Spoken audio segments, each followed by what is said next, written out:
Hello. Yeah. Hello? Yeah. Hey, how you doing, sir? Doing good. Hey, who we got on the phone right here? I just wanted to take the time out and introduce you to my following. We got a old timer on the other end. Go ahead and introduce yourself, sir. Mr. B, you can go ahead and introduce yourself. Yeah. I'm Bob Finley. Yeah, Yep. All right. Bob, from that Finley's Bow Jeep, all of that stuff from back in that grand old era. Yeah. Yeah, man. But I was just thanks for taking the time out, though. Appreciate it. It's okay. Some people might have heard the interview on 7-8 Sports. So if y'all didn't, y'all go ahead and get a chance to hear some of that stuff. So, when you got your first bulldog? When did I get my first one? Yeah. Okay, it's a little bit low, but I can. The reason I'm kind of stuttering around a little bit, I can hear you faintly, but it's a little bit low. Okay. But anyway, I understood that. My daddy had pit bulls all along, and way back when I was a little kid, and Daddy always had white pit bulls, and there were pit bulls, but they come from a guy up here in Dakota, and I looked him up later on, and he had some kind of strain. I don't know what it was, but they was all white. But Daddy always had pit bulls. But then when I later on and everything, I think the last one died or got killed or something, and then didn't have none for a while. So then when I went in the Marines, I was based in Jacksonville, Florida. Right. And then I got hooked up with a bunch of guys down there. They was plain old hog hunters. That's all it was. And anyway, we was hog hunting and everything. And I got a couple of them old dogs, and they was pure old hog dogs. Can't tell you what they was out of, but it was a preacher, and I can't think of his name. I might will later on during the interview, but I can't remember his name. But he was down around Folkestone, Georgia. And I got a couple of them old dogs, and that's when I just started playing around with them, first one thing and another, and that's when I got into the dogs. What did the diet consist of back then when y'all was raising the dog? Because we got all this commercial stuff now. You go everybody, but what did what was mainly back then? What was the name of the what? What did people like yourself? What did y'all feed dogs back then? Like because we got a lot of Purina has been around since the beginning of time, and I just tell you all the truth about feeding. For years and years and years, I live right next to a slaughterhouse down here, and so when I was going to have a dog for competition or anything, I always got beef hearts. I could just they was just throwaway product, and I was just going to get all the beef hearts I wanted. And if I got occasional deer, I'd do that and everything. But right there, after several years, and people would believe it or not believe it, and go to all the extremities of doing this and that, and I fed Purina high protein dog food. I tend to realize that, I wasn't much of a dietitian as Purina putting in millions of dollars in it. And I tend to realize that whatever. Now I fed them their meat and all, and I had old syrup back then called Val syrup, and it was just a higher iron syrup and all that kind of stuff. But that's basically all I fed. And I never fed a lot of other stuff. And absolutely did not ever do any kind of drugs or hormones or any of that kind of stuff and everything. And I just my dogs got fed meat and Purina dog food. That's basically all my dogs got fed. And was that throughout your whole career? Or did your feeding? No. First of all, I was just like anybody else. First of all, if you told me you could feed them cornflakes, I would have believed it. First of all, you hear all this stuff and you take it for a grain of salt, and it's all about trial and error. And you tend to realize that maybe some people's not telling you the whole truth about everything.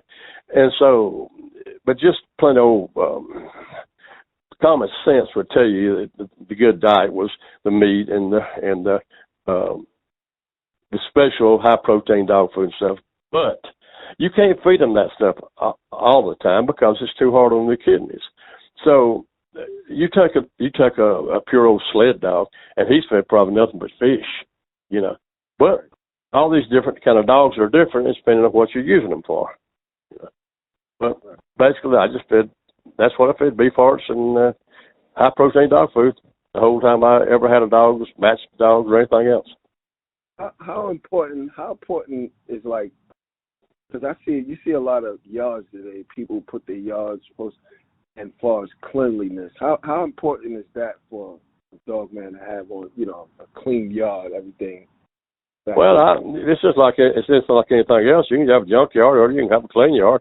I don't reckon it makes no difference because it's, whatever. But just as far as appearance and people coming around, and even if you want to have a good show just for say, look, I'm taking great care of my dogs, then all the more reason to have a clean yard.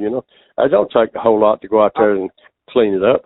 No, because and you're right. And to me, my perception of that is like people, when you show a messed up yard, it shows a little. I could be wrong, but No, you're right.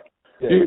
You said messed up yard. You said dirty car. You said that, and most of the time, everything is associated with them people are the same way.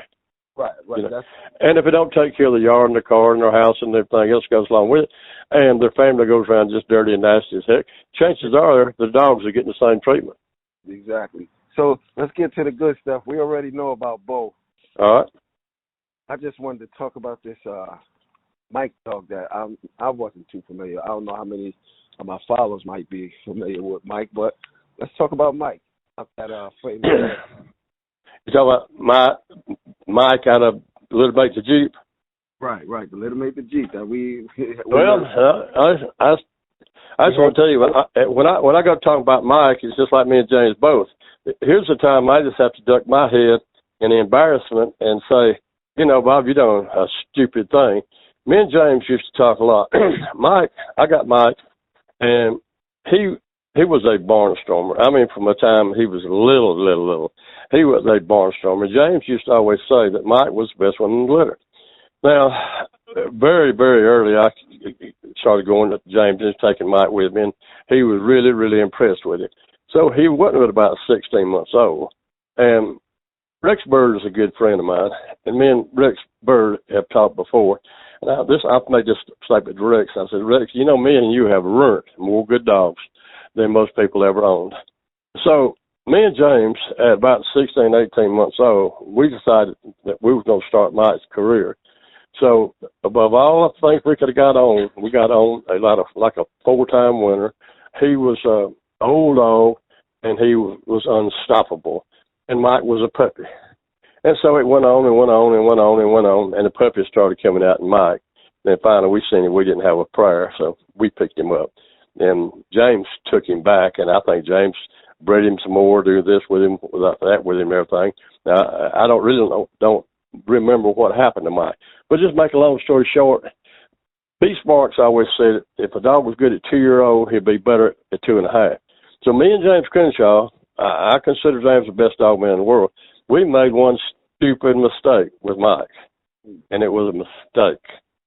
And so, don't do that. Let that puppy get the puppy out of it, or he ain't got a prayer. Now, you think Muhammad Ali at 16 could have whipped Mike Tyson, but when both of them got grown, he might have. Right. But he wouldn't have stood a prayer otherwise. You spoke of Rex Bird. I think my recollection serves me. He went in the Honey Bunch, right? Rex Bird. I don't think so because Rex and James and I was really good friends. I don't think Rex ever. Rex he matched a lot of dogs, but he didn't really match all that many. Now Rex was known for he was just like I'm trying to think of I can't think of his name now. Anyway, Rex refereed a lot of matches. Everybody trusted Rex. Rex was trusted. I don't care if he's your best friend. If you matched with somebody, Rex is not going to do anything in your favor, and he's going to just, he's going to have it the right way. But right. Rex was more of a referee than anything. Now, where are you getting your information from? I think Rex was the referee, and Honey was matched into something. I don't remember what it was, and they went to break him up, and Honey bit Jerry Holcomb had Honey, and she bit Rex, and I think Rex told Jerry, said Jerry was pulling back on his dog and had a hold of Rex's hand. And he hollered at Jerry, said, Jerry, she's still got me, So she bit Rex in competition one night, That's where that comes from. Rex refereed the match, but Rex didn't go against her. Well, let me ask you this here: how you go about finding a dog's weight? Properly? Well, I wasn't too crazy about it. Howard Tail was well known for he would pull one down to lick to stagger and whatever, and I really didn't believe in that. I believed in I don't care. There's just a certain way you can't pull him down to skin and bones and expect it to do anything. So I just always take by it. I'd say the pulling down thing was 2 boiled eggs, a can of spinach, some bile syrup, and a handful of all bran. And that's what you put them one time a day, and you pull that weight off. You never started working him till his weight got down because you can't pull that fat off through work. And once you started working him, that fat got hard, and you just played the devil getting it off. So I would pull mine down to where he really looked good, and you could see this, you could see his ribs, and you could see this, you could see that. But it's just like anything else. You don't want him pulled down so fine that he's weak. Right. You want to pull him down where he's conditioned, but there's a difference between condition and just poor as a snake. Right. So that's I think it's just the same thing I said before about I think it's just plain old using common sense. And some people, like old Howard Tail. Now, it was never known, James just telling the story about Howard. Howard come in with the dogs, and they would be so poor and skinny that they couldn't walk. They were just staggering around. But Howard would always go to his car 30 minutes before the match started and said that the dog was have to pick him up and put him in the car, and said all his entourage were together around him. Now, it was always James always speculated that he was blood doping. Back when nobody else even knew anything about blood doping, he thought that's what Howard was doing. But Howard would go in there in 30 minutes and said when he opened that door and come out, said that damn dog would be screaming. And said he'd go in there and he was a ball of fire. And said he would never tell. Went to his grave. Now, Rex, back in the day, me and Rex Bird used to go to Howard's all the time. He run a grocery store, not a grocery store, truck stop up there in South Carolina. I don't remember exactly where it was at. But we'd go up there and sit around and drink coffee with him on Sunday morning and help him feed his dogs and all that kind of stuff. And Howard, he'd pour that bile syrup on top of his dog food, and he'd put his thumb in there like a liquor jug, and he'd take him a big old swallow of it. So Howard was a character, but Howard would never, and I guess that's just a good dog man, I suppose. He would never give you any secrets, and I don't care how close you got to Howard. James got pretty close to Howard, but he told me that he tried to weasel it out of Howard what he did, how he brought them dogs in so thin. He'd have 45-pound dog. He'd match him at 41, and he'd win, always win. And he carried it to his grave. Nobody knows. And James of all people, James never figured it out. Right. Rex never figured it out. So, Howard was a step above his time. And he really was. Right. Yeah. Yes, sir. What about other breeders? I know I was telling you about one of my longtime friends who got his, first dog back from back in the 70s from the guy Billy Stepp. And yeah. I was going to be like more of a gambler or a dog man. Well, he was a heck of a dog man and everything. Now, he didn't never condition any of his dogs, and I don't think he ever handled any of his dogs. But he was a heck of a dog man as far as matches goes and everything. He had money and he was a good guy. Now, I think Billy had a little reputation of being a little on the, I don't know, shady side about some stuff, but anybody I ever talked to, no Billy Stepp, Rex Bird, and Larry Combs, any of them, they thought the world of him. In fact, Larry told me that Billy Stepp picked Charlie up and just handed him Charlie and said, "Take him home with you." And Charlie stayed on Larry Combs' yard till he died. Oh, okay. That was a brother to Jeep. Right. Oh, okay. So, right, the famous litter. Yeah. Well, I would have tried to repeat that breeding 3 or 4 more times, but I think you told me by the time y'all really noticed how good the dogs were, it was kind of late.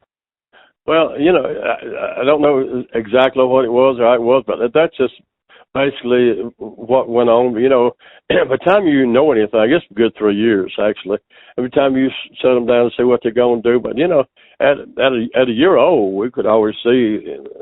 Now, some of them didn't start till later, and all. And it wasn't that they didn't start. I guess the other people that Robert Switman and all that got them and different ones that had got them, I guess they had better sense than me and James did, I guess. And right. So they didn't never set them down that young. And it's a big mistake on my James' part. But right.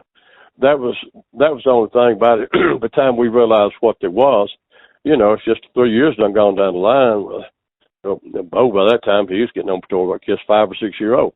Now, James had this theory thing, and anybody who knew James well would tell you this. He wouldn't breed to a male dog after 5 year old because he said they threw inferior puppies. And so he wouldn't breed anything over 5 years old. Yeah.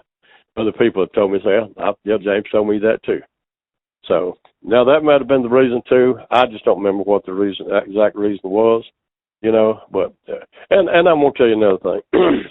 When you got so many like that, and James had a whole lot more than I did. I had about 30 on my yard one time, but everything that I had went back to Bo. I mean, I'd got several females. I had Duchess, was out of Maloney's too, and stuff like that, and different ones, and all. No Susie, and she won about 6, whatever. I think she won 6 and lost 1. That's when she didn't make it. But everything I had was out of Bo. But James, he had Rascal. He was a firm believer in Rascal. He had Otis. Then he had the Jeep stuff available and all that kind of stuff. I think James had so much stuff that he could go back to. And this is what James was. And I used to always say it as an inside joke. Now, if James had been in the goat business, they'd had to have some Rascal in him because he was a dead-up believer in Rascal. Okay. It didn't matter no difference what it was. He wanted some Rascal blood in it, And so that's the only reason I can say that we didn't ever repeat that breeding is because time just took over. Hey, it's another dog. I don't know. I think it was associated with Harry Hargrove of a dog named Abigail. I think her name was. Was she off a Bo or bred the Bo? Well, I can't tell you about that. I remember that name, but I don't know where it was out of Bo. Harry had Outlaw and all that kind of stuff, and that could have been out of Outlaw. And you have a champion Duchess too? Was that Duchess? Duchess, I did. She belonged to me. Right. But how she was put together again, as far as her bloodline? How what? Remember? What was her pedigree? Oh, her pedigree. She was Tom Schultz in Gainesville up here, and he was associated with Jerry Bell and Ronnie Hyde and all that. She was 3 times. Prima was 3 times Maloney's toot. Toot was her daddy, granddaddy, and great granddaddy, and Maloney's toot. And I saw her go one time, and she was just dead game to the end. But she was really, really whatever. And so I got a puppy off of her and a dog called Jeremiah, and he was some of the Carver stuff now. And so that I had Duchess. That's where I got Duchess. Was that Holt's Jeremiah? I think so. Yeah. Oh, okay. Yeah, because he was associated with Ronnie Hyde and some of that crowd back then. Right. And then Ronnie, he was a diehard Carver man. Right. Oh, okay. Yeah, man. But hey, Mr. Finley, man, I ain't gonna hold you up too long, man. But it was nice talking to you, man. Yeah. Well, let me just throw one more thing in there. Somebody asked me a while back. I wasn't too familiar with them either and everything, but I found out later on those 2 dogs that the Oso boys come up with, it was directly out of Bo, Magnum and Bronco. Okay. Bronco was one heck of a champion. Bronco, Larry Combs, no, somebody else told me that. I won't mention his name. You don't like to be known. But he told me that Bronco was used as a roll dog. And he'd been rolled 100 times on everything imaginable. And they come to realize, Bronco just got getting smarter and smarter and smarter and smarter. And they got to setting the stuff down, and that gum. Bronco would annihilate him. They said, with that gum, we're testing the wrong dog here. And so they started carrying Bronco out. Bronco won 3 over like 3 or 4 time winners, and he was voted the best dog in the show every time. That was Bronco. Now, I was told, and it never showed up, Bronco, and might have been a son out of him or a daughter or whatever. I was told that he went to, not Indian Sunny, but, God, I can't think of his name, out west. What's one out there really famous dogs? Patrick? No, Patrick? No, not Patrick. No. I can't think of where the dog went, but said that for some reason that they know he brought him for stud dog and carried him out there to breed him, but his name never showed up on no papers after he got carried out to I know it was oh God dang. Man, losing my memory here. I need to write some stuff down. He had a dog. He lived out, I think, in Texas, and he hooked up with his dogs and everything, and he moved to Florida before he quit. Right. He got out of it, and but anyway, I can't think his name and everything. But that's where Bronco ended up, and nobody ever heard from him again, or his name showed up on anything. So this shows you one thing about that is back then, a lot of them people were buying dogs, and they had their line of dogs. Let's just say Patrick's dogs or anybody else's dogs out there. And they wanted to act like it's their dogs, but they would go somewhere and buy a really high caliber dog, and they'd bring it to their yard, and then they would breed that dog, but it wasn't what it is. And way back then, somebody asked me a while back about papers, and I said, just take papers for whatever you want to believe. Just whatever you want to believe about papers, do it. Because back then there was just so much swapping around of papers and all that kind of stuff. And so papers didn't mean anything to the DNA thing that come around, but now they do, so you can prove something. But right. back then, why would you? Well, it ain't right. It ain't right. I think man ought to get what he pays for, but why would you, if you was in total competition with something, Bert Sorrells is what I was thinking about a while ago. Bert Sorrells. That's who ended up with Bronco. Oh, okay. But yeah, and the Sorrells dogs never showed anything from that. And but why would you want to change your name if you bought a Maurice Carver Diabo dog? Why would you want to say, well, he's a Diabo dog when there's this Bert Sorrells dog and he'd been named Bert Sorrells? He gonna keep his name, so he's not gonna put your name on there. Right. So that's really a lot of that stuff, and it was done for the betterment of the class. You know, at a certain time, I don't care what you got. At a certain time, stuff's gonna start going stale, and you got to get some new blood in there to pick it back up. Right. And I guess I don't see why Bronco wouldn't have been good for anybody, because I mean you can't beat the dog's record. So what do you say? Right. So. Well, I thought for a minute I was kind of holding you up, but you went extra and you still ready to go. So I'm sure my listeners enjoy the extra extended time on the phone with us. So what about Magnum? Wasn't he a well? He was the same way. He was the same way. But I haven't heard. I don't think nobody knows really much.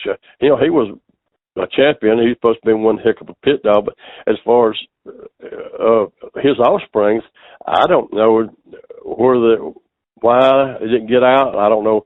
The Oso boys, I understand they had some kind of big splitting up and all. So I don't know exactly why those dogs weren't more publicized than they were. I don't know. Right. You know, and you got to realize too that was later on, and I don't know. I tell you honest truth. You know, James had this theory about the 5-year thing. Bo had to be 8, 9 years old when he bred and got Magnum and them. So I guess that little theory goes out to Jacob Winter about dogs not being no good. But now let's put it another way: they might have been the only 2 good ones out of the whole litter. I don't know. But I guess, you know, if you get one out of the litter of that magnitude, I guess it's worth going for. Okay. So, yeah. Well, what about, we spoke about Leo Kinard, too, one time, right? You spoke about his place out there. I used to go down to Leo's all the time. And Leo's a very wealthy man, and he didn't try to hide it. He made his money back in the Prohibition days when off the liquor. Now, when I went down there a few times, it wasn't all that many on the yard at that time, more than bulldogs. But at one time, Leo had over 100 fox dogs, 100 rabbit dogs, 100 pit bulldogs. He had about 5 people there taking care of them. It was all over that hill back through there. You just walk yourself to death, and there was old chains and old places where they kept dogs all back in there. And Leo was one of the nicest guys you'll ever meet. Now, like I said, I just tell you this. I heard this. It's just ancient history. And to me, it's pretty well. I heard Leo was the head liquor man in Louisiana for Al Capone. Yeah. That was during Al Capone. That's back in Prohibition days. Yep. For Al Capone. But Leo was the nicest guy you ever want to meet. And for an upstart young guy, I was in my early 20s. I used to go down there, Leo, and used to go down to juniors down in Meridian, Mississippi. And not after Leo was in Meridian, down in Gunnersville, Alabama. That's where Junior was. And never no problem with the law or anything else. And it's always never no problem with rowdy people at the place. Leo always kept everything under control. And when Leo would come out of the building out there or come over somewhere and he'd stand up, it's just like President Biden or somebody standing up right now and talk. When Leo talked, everybody shut the hell up and listened because everybody wanted to hear what Leo had to say. And Leo Kinard was a really, really good guy. Carver had that same type of era also, huh? Did you ever, hang with him or deal with him with the dogs? I matched Carver twice, beat him both times. He come out here and brought Can Do out here and to match against Bo. And that James Crenshaw's place in Cummins, Georgia, where we had it at. And here comes Carver out with his cowboy boots and hats and yah and all, and Bo whipped him in about, I don't know, less than an hour. Well, then right there, he started hollering about had another one. So I had a dog called Polecat. And James took it up and asked me, can I bark Polecat? I said, yeah. And so he said, well, I got one. So he brought Iron Willie back out here a month or two later, and James beat Iron Willie. Now, Maurice, I didn't like Maurice. I don't like anybody that's boisterous and loudmouth, big. Everything.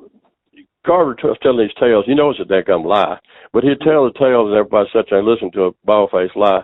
And Maurice, I didn't like Maurice Carver. I just want to tell you, he was a salesman. He was a hoodooer, whatever. I didn't like Maurice. I didn't like Maurice because of his damn attitude. He was a big boaster. Look at me, look at me, look at me. And I don't like that. Okay, I understand that. Yeah, but go back. Now, he was one heck of a dog, man. Now, he sold lots of dogs, and he stood behind his dogs. I mean, James and everybody, James bought several. Suppose that's where Honey Bunch come from. But Honey Bunch can come from him. Honey Bunch come from Ed Crenshaw, and stuff like that. Now, this is the way Carver was. Carver would come around just like, let's tell you, like some other people. Carver would come around, and he'd buy a dog. And he would go back out there, and he was tied up with registration, and he would swap them papers. They ain't your dog. They ain't no Finley dog no more. It's Carver dog. And then everything from there on out is Carver stuff. And he'd turn around and sell you or whatever. Then if you wanted a puppy off of Dabo, he had a puppy out of Dabo. He might have damn sold 100 this year, but he had a damn another one. That's what I didn't like about Carver. Carver was a salesman. He was, and listen to one of Harry Hargrove's things about Carver, and Harry tells you the same thing. He was a bullshitter and a salesman, and that's what Carver was. But he put out some good dogs. So I guess, what do you say? Some people like him, and some people didn't. And I'm the one of the ones that didn't. And I respect that. But one thing about that line, they still talk about Carver dogs today. Oh yeah, they're going to there. And let's go back a second. They talk about Eli dogs and all that kind of stuff. Eli, he went about 1 or 2 matches and he got gone. Eli didn't breed that many. So I don't know where all over the whole country all the Eli dogs come from. Right. Let me go back and check it. He didn't last. He got stole from Junior Bush. He was Junior Bush's place when he got stole. Yeah. Boudreaux let him borrow him, and he got stole from there. And then they never heard from him again. So who knows? Yeah. So, but in reference to, because you had spoke about Leo Kinard being a rich guy, but toward the end of his life, he was poor, kind of, from what I've read. He was what? They said he lost his fortune. Is that, how true is that? Well, I read that too, and I don't know what that was about. But Leo go down there. Well, I tell you exactly what it was. It's just like some of these football players, basketball players, some of these boxers. They got millions, but they live a lifestyle that's going to break you sooner or later. Right. That's what Leo kept a lot of people up, and I mean, you got to realize how much it would take just to maintain 300 dogs and people to take care of them, and everything goes along with it. You know, partying and all everything. And when you spoke about his character, I remember something about him. You know, they said as far as his culling process. You know, he wouldn't breed it, but it would just the dog would live the life off, you know, on his yard, huh? Well, yeah, that's the same way, and I was the same way. I never put a dog down for stopping. I never did that because I figured it's my fault, whatever. Why put him down? Why not just send him, give him somebody for hog dogs? Why not just do that? And I would always heard that Leo would just be riding down the road, and it could be a collie that he'd stop on the side of the road and pick up the dog and carry it home and feed it. You know, Leo was you see a lot of people that's really, I guess, cold-hearted, but then they got a soft heart for these old bulldogs, I guess. Right. So that's the way old Leo was. Leo's a good guy as far as I'm concerned, all the way around. So, you know, everybody's gonna have their flaws. Me and you and everybody else got their flaws, you know. Right. And you had said something about Honey Bunch in reference to because I had read this before in reference to an interview that Crenshaw gave on how he attained Honey Bunch, and he said he had bought some dogs from Maurice, and out the bunch of dogs there was a puppy in there with a note that said with a crate that said this might make a good one, and that's how he acquired Honey Bunch. This is what that's what the interview said. Well, James always told me that that Jerry got Honey Bunch just by himself, and he got him for his girlfriend, and hey Jerry, that's Irish Jerry, right? Yeah, right. That's right. And that James after they matched or something, I don't know how James really got connected with her, where Carver told him he need to get the dog or whatever.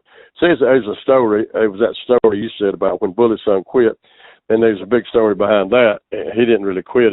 Bully's son was just set up. He was just plain old set up. Right. He was designed to lose. You know, it was a money. It was betting against your own dog. Did you at that one? What's that? I said, did you make that? No, I didn't see that one. But everything that people I talked to and knew everything about it, and said the dog was he was older, he was above his weight, he had all sorts of problems. They carried him to the vet, and he had a low blood count, and everything else. Right. And you know, mysteriously, there's two guys right after that match happened and got killed, found shot in the head, and that was all in my understanding. People that should have known to tell me that the Bully son was just set up, and they bet a lots of money against him. And let me tell you one more little story about stuff like that and everything. He always, I guess you heard some stuff about one time that Charlie had quit. Did you ever hear Charlie quit? Yeah. Well, I was told from a source that, well, I tell you, I don't mind telling you who it was, Larry, because he ended up with it. Larry told me, and this one not that long ago, I said something about that, and he said, I'm going to tell you how that happened. He said, you look at some pictures, and Charlie had little markings, and you look at some pictures that ain't the same dog. He said they went all over the country to find a dog that looked like Charlie, and they bet against him. And lots of money, lots and lots of money. And they bet against him, but it wasn't Charlie. Mm. Yeah. Oh, so and the dog quit. That's right, the dog quit. Charlie didn't quit. It wasn't Charlie quit. It was a dog looked like Charlie quit. That's what the man that owned Charlie and had Charlie, and Charlie died on the yard. Charlie died on the yard from cancer. He had cancer on his nose, and he got taken care of one time, and he come back, and he was all down in his mouth, and he couldn't eat, and in misery, and that told him you just need to put him down, and that's what he done. He said he's buried. Charlie's buried right there on his yard. You know. Wow. So. You know, all sorts of stuff. You know, as people say it, you've heard them say all the time, and it does. It happens that way. Right. The more of a tale that's told, the more it gets added to it. You add a little bit, I add to it a little bit, and everybody else does. And first thing you know, the tale is just nothing like that reality. And so, who actually knows? Who actually knows? But I don't think, from what people I talk to, I don't think Charlie quit. You know. Right. Right. You know, I don't think, and you hear same stuff about Jeep, this, that. Hadn't been for James, he'd have jumped out of the pit and stuff like that. I don't believe a lot of that. I believe it. Being that you said that in reference to that one, I was going to ask you, did you make that match? But I guess not. No. Now, not to take anything from Ozzie Stevens, because no, he was a terrific dog, man. But my thing is this here, you know, I could never put myself on his level as a dog, man. But just a spectator, just listening. I mean, had Homer won that night, and I've heard of dogs in his same situation that they tout so highly after the win. You know, so but he lost. You know, it was just it seemed like an excuse. I think Homer was a great dog, and I think Homer had too much put on him, and I don't think. For that particular match, I don't know why the man would have loaned his dog out, and I don't think he got the best condition. And I don't think. Now, Harry Hargroves was a really good friend of mine, as much as James was. Harry knew all these dogs and everything, and it was asked to James, Harry, in an interview, did he ever think that that a Jeep could whip Homer? And he thought about 2 seconds, and he said no. So. Had they been the same age, had they been the same weight, had they been the same conditioning, you know, I'm going to tell you something. James Crenshaw would probably take a damn poodle and whip me with the best bulldog I ever had, probably. You know, it's all about, it takes a good animal, but it takes a good conditioner and all that goes along with it. And right. a good handler, and a good man that knows what to do and when to do. And so that's the reason James used to do lots and lots of walking. James used to walk a dog. He'd walk 18 miles. He'd say, that's bullshit. No, that ain't bullshit. James went to the doctor. He was having trouble, and the doctor asked James, do you walk a lot? Yeah, how much you walk? 18 miles. Well, you have to back off. You know, you're running your legs. But James slept with the dog. Dog stayed in the house. Everywhere James went, the dog stayed with him. James actually would take off of work. He was a meat cutter, and he could get a job anywhere around Atlanta. So he would, when he matched the dog, he would quit. He would quit work, and that dog stayed with him continuously, day and night, and all the time. And he would, supposedly he had a different method. He would put him on the treadmill, but I knew it was longer than this. But he wanted to say, he'd put him on the treadmill for like 5 or 10 minutes, but it was long. He'd put him on the treadmill for 30 minutes. And then he'd take him off and walk him a couple of miles. He'd put him back on the treadmill, work him 15, 20 minutes, and put him back on the treadmill. You know, now, let me just step over George Foreman. George Foreman, I read a thing about George one time, and he said his conditioning method was not to run, not to walk, not to run. He would run hard as he could run for a quarter mile, and then he'd walk the other 3/4. And then he'd just take off running again for a quarter mile, and he'd walk and run. And that's basically what James did. Walk and run, walk and run, walk and run. And that's what he did.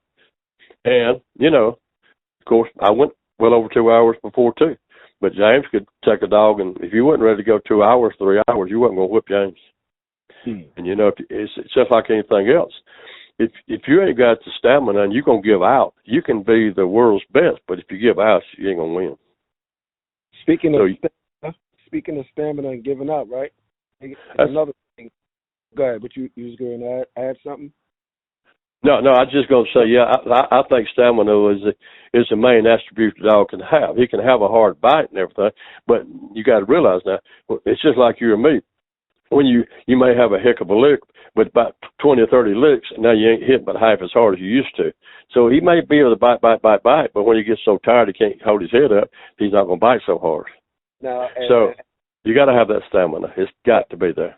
But in reference to that hard bite, now let's say you got that, like in reference to hard bite. Some people might think, you do a lot of spring pole work, whatever, blah blah blah. You can, you increase the dog. I think hard biters are born. I think so. I think so too. That's just like, because you say, well, I always jump back and forth to this, back and forth to this. I had horses. I've always had horses, and I've rode a lot of mules. I used to do a lot of riding up here in the mountains. I live up below Curry in Clayton, Georgia, over here, where their Deliverance was filmed and all. And really, really, really mountains. So I used to ride a lot of mules and everything. They talk about old mule. They think a mule's lazy and can't run. A mule can run just as fast as he has to. And I think it's the same way with these dogs. They'll bite just as hard as they have to or want to. They can. I don't see how there's a whole lot of difference about the jaw pressure. And I don't think you can build jaw pressure. In fact, if you know the truth about it, I never liked to let my dogs jump up on no pole. I always afraid I'd pull a tooth, Fang or something of that nature. So I wasn't crazy, and I was not crazy. I never did a whole lot of it. Really, really, really intensive pole thing. Because he runs out there, jumps up in the air, and lands on his feet and is trying to turn it at the same time. I don't want him to break his back, break his leg, pull a muscle or whatever. I'm so glad you hit that topic, because a lot of I've learned from that also back in the 80s. That, like, when you see these guys doing the spring work and they got the dogs jumping in the air, swing. To me that's all ooh and ah, because I was excited when I got my first bulldog, seeing her do that, and she fell and lost her grip, and we thinking these dogs are machines, and she had to have her stifle reconstructed back in the so it's like, that's all oohs and ahs. That's really not doing nothing. For the guys who listening, you need to know, and you hearing it from a vet. That swing like that. I mean, but go ahead, continue on. Go ahead. Well, me and you's the same way. You're gonna hurt yourself more by twisting and turning than ever are you. You can reach down and pick up a lot of weight, but reach down and jerk it and go sideways and see what happens to you. Exactly. It's the same thing. But go back to what you get getting through saying. You got to use some common sense on stuff, about stuff and how stuff, and you can work and all this kind of stuff, but it's just like if you're going to go in the gym and deadlift and everything, you got to get the right stance, you got to stand up there, you got to do it evenly, you got to pull up evenly, do this, and do this. It's just the same thing. I just don't believe in all this twisting and turning and jerking and whatever. I just like that. I had nothing. My main thing, I had a round table and I had the treadmill. Now, most of my stuff was done on the round table. I loved the round table. Right. It seemed like a lot of the old timers like the round tables too. I've heard. Mayfield was crazy about a cat meal, but now he was out in the part of the country. I was down in Florida, and I was out in the sandy part of the country. But I'm up here on red clay up here. So, even dirt roads is old rocky red clays, roads. So it wasn't a whole lot of good roads. You could. I had a farm. Daddy had a farm, and I could run him in the pasture beside a four-wheeler and all, but it really wasn't the same. But I could put him on that table, rain, shine, or sleet, or snow. I had a building. I had a 12-foot round table, and I could work them on that table for 2 or 3 hours, and the table, it was just, that's more or less just running straight and everything, and the table I had didn't have any bearings in it. It was just a pipe inside of a pipe. That's what when it turned, I poured oil down in that pipe, and it just run inside that oil pipe. That's all it was. It had some resistance, but not a whole lot, And those treadmills they're making today, I was up at Tom's a while back. Those treadmills that you can just spin where you want with a finger, I don't get it. I don't see it. It's just, to me, it's just, I don't know. I want a treadmill that's got some pull to it. Now, a good friend of mine has been in it forever. He would never use nothing but a rug mill. And his rug mill actually didn't have any rollers to it. He told me his front roller over the rug mill was just a piece of plastic pipe. And it had to be on right angle and the right swagger to the carpet coming around. And that's what he said he liked. It had twice as much pull to it and whatever. Now, I had old treadmill that I'd built. Me and Rex Bird got those stuff up from old factory that was going out from up there in South Carolina. And we built it. I had old rollers on it and everything, and old wood slats with the leather runners. And mine was fairly hard to pull. And mine, I actually had a brake to put on mine, scrubbed, and I could actually put some tension. I just don't think you put them on something and it just pulling, just free pulling. I don't see how it does a whole lot. That's just like kind of falling out through the air and running your legs. You ain't doing nothing. So what about you spoke to me before about Cable's Fang, William Cable's Fang, the type of dog he was? I used to go up with Williams all the time. Williams is a good friend of mine. He actually, when I built my house, he was a rock layer and block layer. He come down here and laid the block on my house. Williams is a really good guy. And I used to go up there a lot with William. And he had the old dog Fang, and all. And I seen Fang go twice, and Fang was bad news. And William, he lived right at the bottom. He lived right below Boone, North Carolina. And the Appalachian Trail, if you look, just turn and look up the mountain, about mile and a half, 2 miles away up there, up in the clouds, was Appalachian Trail that crossed right over the top of where William lived over there. And he used to tell me that he'd turn Fang loose on the yard. He wouldn't hurt nothing at all when he was conditioning. And he'd take off at the top of that mountain, and Fang would chase him. And we said he got there where when Fang would beat him to the top of the mountain, he was ready to go. Yeah. And old Fang was bad news, and I got news for you. But now he got beat by Red Boy, but Fang, if you beat old Fang, I mean, I saw Fang go twice. I didn't see that match, but I saw him go twice, and he was bad news. I mean, he come for blood, and he wasn't wasting his time to get there either. Yeah. When he turned Fang loose, it was like a whirlwind, and he come in there to do the job quickly. He ain't in there to outgame you. He tried to put you in the DOA, huh? Yeah, there you go. Yeah, I had seen an interview a guy had put up of William Cable.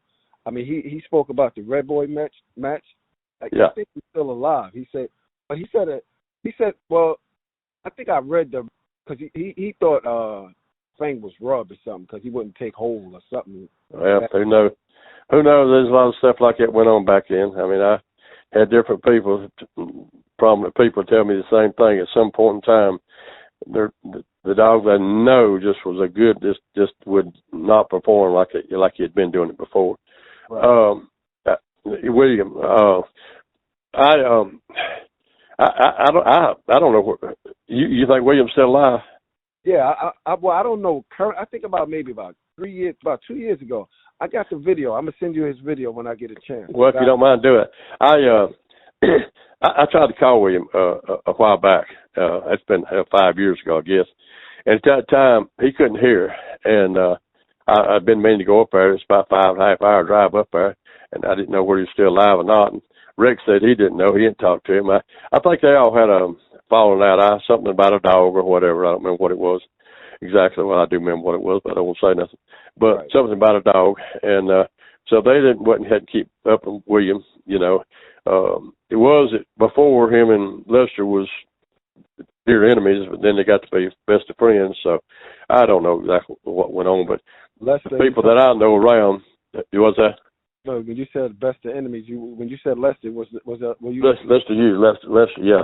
At one time they just had no use for one another, but then later on they just got to be best of friends, and all them and Lonzo, and so I don't know exactly what happened, but anyway, I called to talk to William, and his wife answered the phone, and he got on the phone. He couldn't hear what I was saying. He couldn't, I don't know why, but he couldn't hear what I was saying. He finally told his wife, I can't hear what he's saying. She got back on the phone and said he can't hear anymore. He can't talk on the phone. So I never really called him back. So I would like to talk to William if I knew he was still alive, but I don't know if he's still alive or not. I'll see if I could get that information. See if you can. Yeah. Definitely. I'll see, but I got a video of his that a guy put up. Like I said, once I get a chance when we hang up, I'll find it and send it to you also. Yeah. Well, we used to go up there a lot, and you stay at that motel right there, and I forgot that boy's name run that motel. He used to match some too.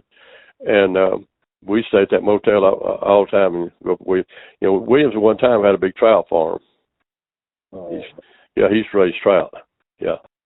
But William also, William's in a lot of stuff. William's a good guy. He was a good guy.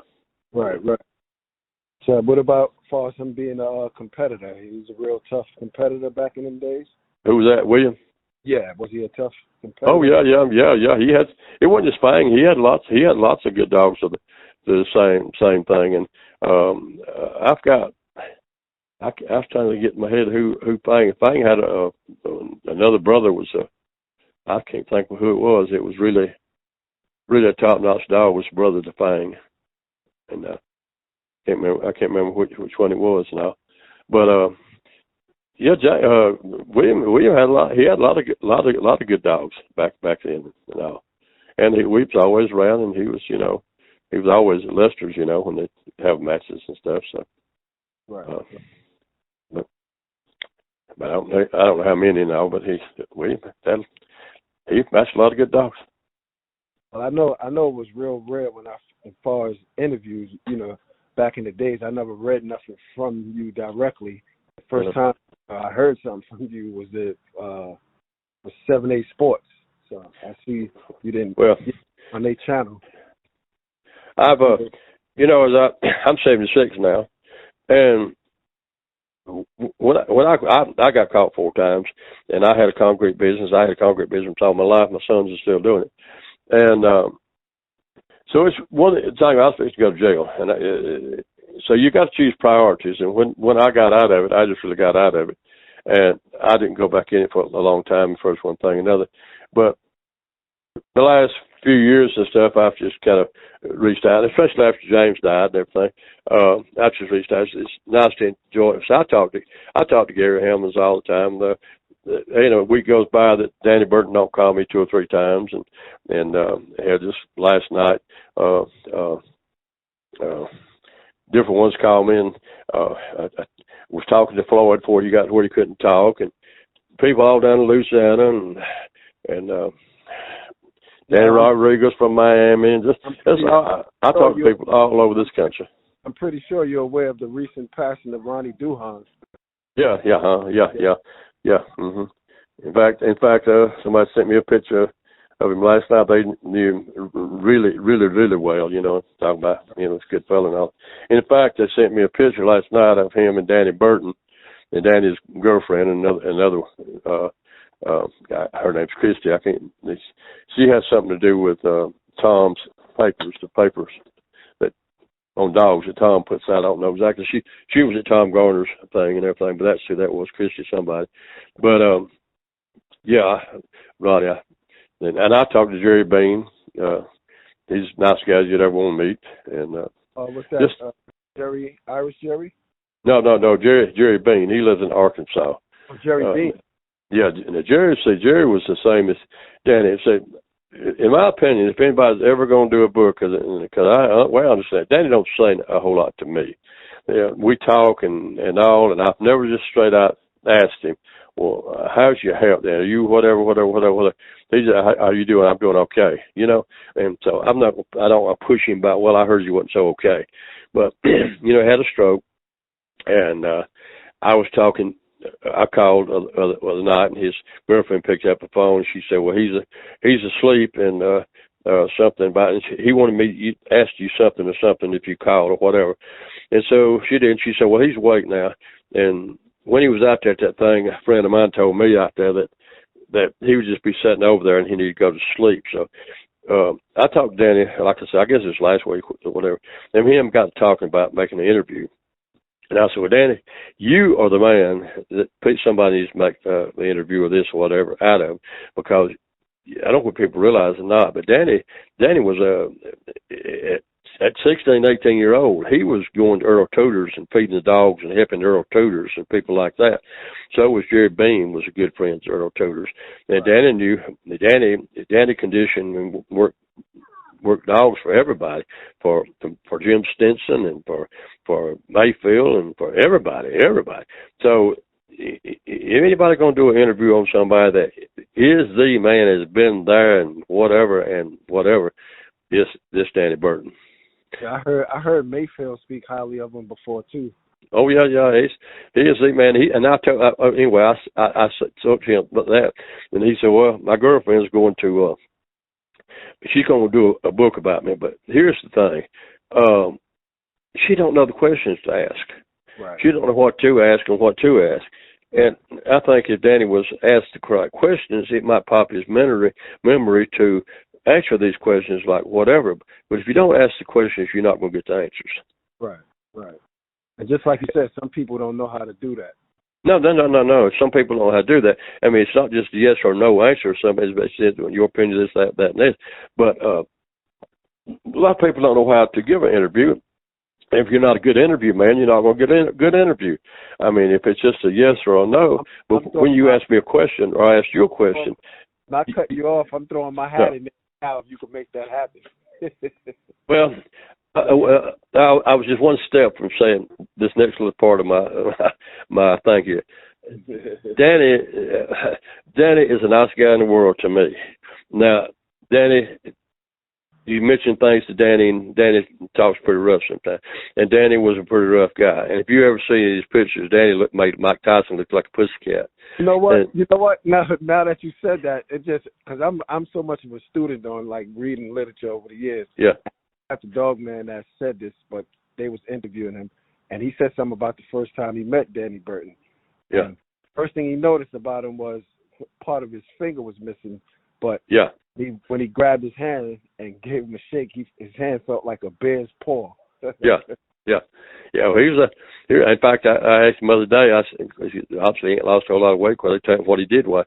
I asked him the other day, I said, I've lost my weight. I weigh about 250. I'm down with diabetes, and I'm taking some stuff. I'm down about now 220 now. And he said, I still weigh about 250, he said.